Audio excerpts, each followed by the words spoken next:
放懂放懂，不懂装懂。放懂放懂，不懂装懂。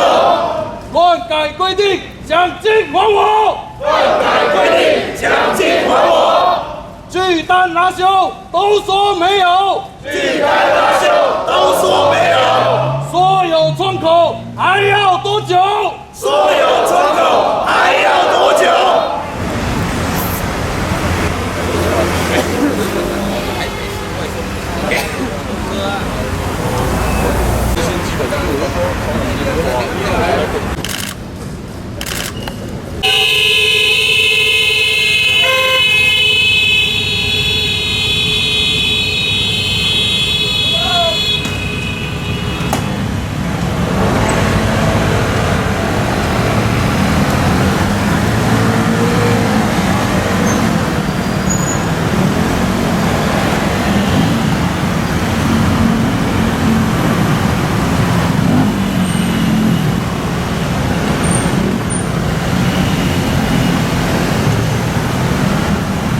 外送员一个有这个人有5个问题，他有10个问题，哦，这个一个问题那么多，永远都没有解决，所以一直就说开一个平台，我们大家一起好好协商这个事，共同定，让这件事情可以完美的解决嘛。现在有没有最急需要，就是说资方应该立即改善你们的什么事情？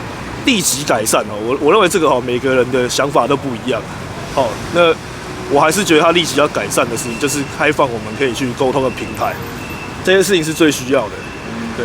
那沟通最棘手的，想要希望达成的诉求，最大的主要的诉求会是什么？最大的诉求，其实蛮多点的。我这个是要讲的话，我大概列举几个，大家觉得那个就是关于一些酬劳奖金嘛。我们在拒单可能或是说没有接到单被拉休的情况，这几个问题，哦，因为这不太符合所谓的，可能要问律师这一块法律问题可能要问律师。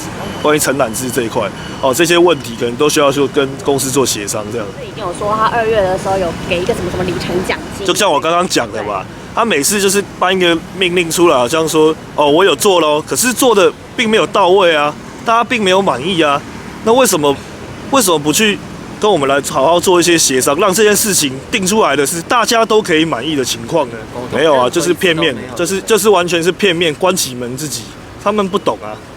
对啊，就直接就是定了一个，好像大家觉得，我给你咯，而其实这个东西大家是觉得不 OK 啦，对啊。那如果他有跟我们协商来做这个事情，我相信可以让大多数的外送员都感到是，这个制度是可以。